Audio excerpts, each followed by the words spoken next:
Budget से नाखुश किसानों में सरकार के प्रति रोष पनपता जा रहा है। किसानों का कहना है सरकार द्वारा पेश किए गए बजट से किसानों को कोई लाभ नहीं मिल पाया। देश का किसान अपनी कड़ी मेहनत से फसल उगाता है, जिससे अपनी फसल का वाजिब दाम नहीं मिल पा रहा। छोटा किसान कर्ज लेकर अपनी फसल उगाता है, मगर जब फसल पक जाती है तो वो कर्ज में चली जाती है।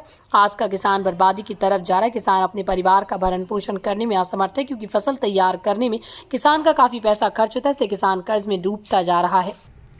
कुछ भी किसानों को ऐसा बेनिफिट नहीं मिल रहा जिससे इस बजट की या किसान बजट किसान इसकी तारीफ करें। पहली बात,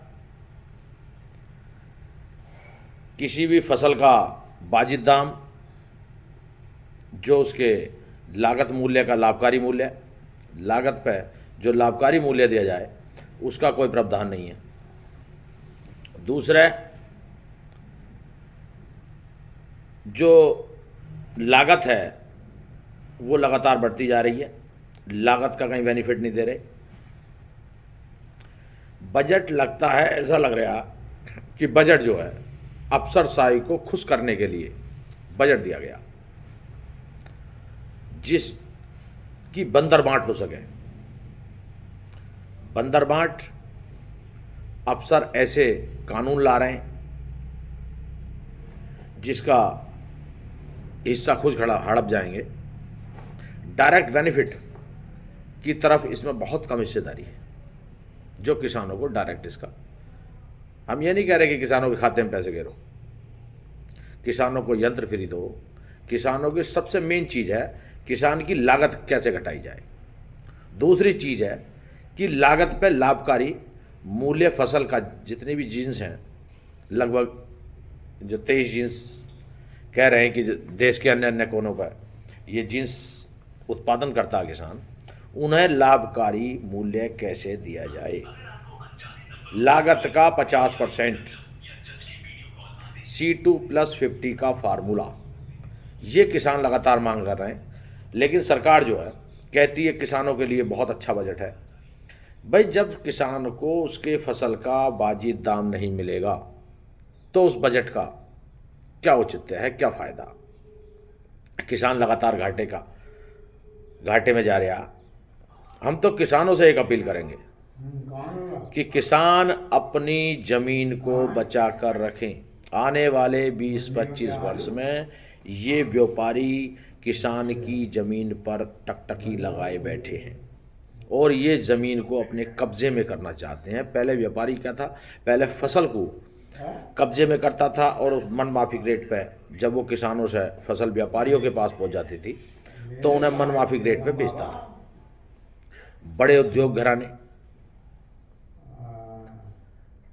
एक जो अडानी ने बड़ा एक वो बनाए सेल, जिसमें बहुत अथाह भंडार अनाज का इकट्ठा कर रहे हैं, और सरकार ने एक ऐसी पॉलिसी बना दी कि जिस व्यापारी के पास इतना अनाज होगा वो ही अंतर्राष्ट्रीय स्तर पर व्यापार कर पाएगा।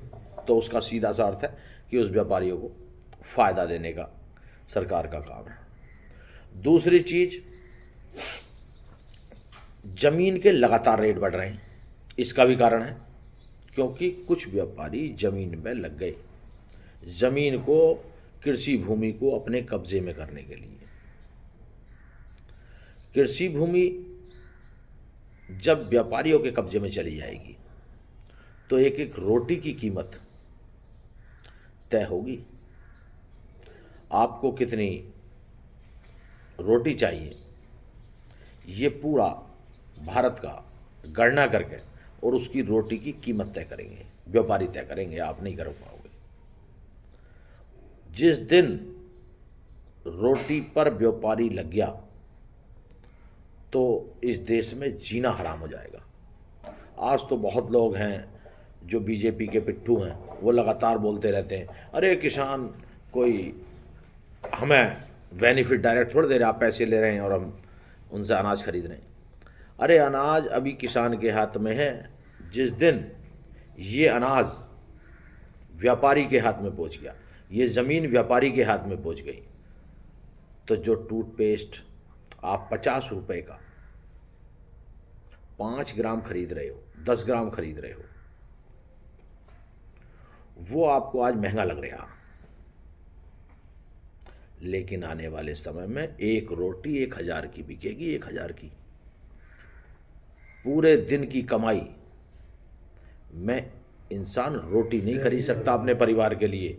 ये हालात इस देश में पैदा होंगे।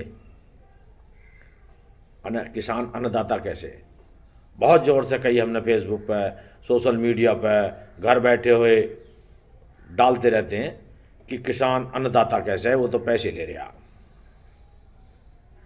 अरे पैसे ले रहे हैं, इतना जो किसान घाटे में जा रहा। किसान इस पृथ्वी पर जितने जीव जंतु हैं, चैंटी से लेके और जो हवा में हमारे पक्षी घूमते हैं, इंसान है, जानवर हैं, सबके लिए भोजन की व्यवस्था किसान करता है।